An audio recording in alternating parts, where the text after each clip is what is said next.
బాగున్నారా? కడుపులో నొప్పి అన్నారు, అలాగున్నారు. బాగున్నదా? బాగుంది. మా రేటు సంగతి అంతా ఓకేనండి. నిన్న ఇంటికి వెళ్ళిపోయారా? ఆ ఎండలో చేయలేరండి మీరు.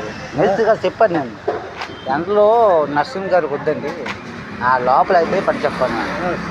మేస్త్రి గారికి చెప్పాను. ఓం సత్యమూలి సత్యమైన మాటలు. మనము ఉన్నంత కాలం పనులు చేయాలండి. బాగుంటే పని చేయొచ్చు, బాగలేకపోతే రెస్ట్ తీసుకోండి. నరసింహరావు గారు చిన్నప్పుడు ఎట్లా కొన్నాడు అట్లా కొన్నాడు మీ తమ్ముడు. ఎంత వస్తే నాకు తెలియదు బాబు. చూసా నేను. చూసావా మా రాజు గారికి? చూడాలి, ఆ రోజు నిద్రపోతాడు. నాకంటే మా తమ్ముడు రాజు ఎంత బాగుంటాడా? బాగుంటాడు లేదండి? లేదు, ఇంటికి వచ్చాడండి మా తమ్ముడు రాజు. ఉంటాడండి ఆయన, జోలింగ్ రాజు అండి. మా తమ్ముడికి బాగా తెలిసింది.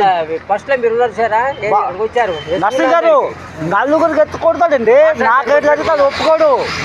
అలాంటి వాడు ఊరికెళ్ళి చనిపోడంటే ఆశ్చర్యం చేస్తుందండి, ఆశ్చర్యం చేస్తుంది. అవునండి, నేను జబ్బు ఏమీ లేదండి, ఏమీ లేదు. మీరు అలా ఉన్నాడండి. ఎంత వస్తే నాకు తెలియదు. ఏంటి నాకంటే నారాయణ గారు, మా రాజు గారు, మా తమ్ముడు నాకంటే బాగుంటాడా లేదండి? ఎంత నలుగురికి ఎత్తులు మేస్తాడా లేదండి?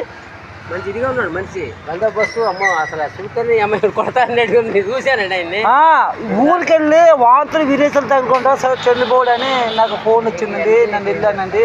నాకు విచిత్రంగా ఆశ్చర్యం చేస్తుందండి. కార్యక్రమానికి వెళ్ళాలి నేనా? కార్యక్రమం నేను వెళ్ళానండి. అక్కడ ప్రేతాత్మని ఇక్కడ తీసుకుని వచ్చాను. దుర్గం తల్లి ఇక్కడే నన్ను పెండుదానం చేస్తాను. మా తమ్ముడికి చంపేశారండి, చంపేశారు.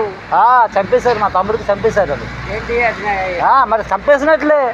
మరి సంఘర్షణ సంబంధ అంతరంగ మాటలు చూస్తే అంత స్ట్రాంగ్ ఉన్న మనిషి చనిపోవడానికి ఎలా చనిపోతాడండి? ఎలా చనిపోతాడు చెప్పండి? అంటే ఇప్పుడు వంటల మేస్త్రి ఎంత పేరు, మా పోతరాజు, మా రాజు తాతగారి పేరు ఇచ్చారు.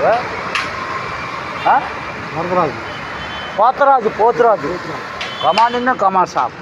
ఓం సత్యం ఓం, ఓం సత్యం ఓం, ఓం సత్యం ఓం.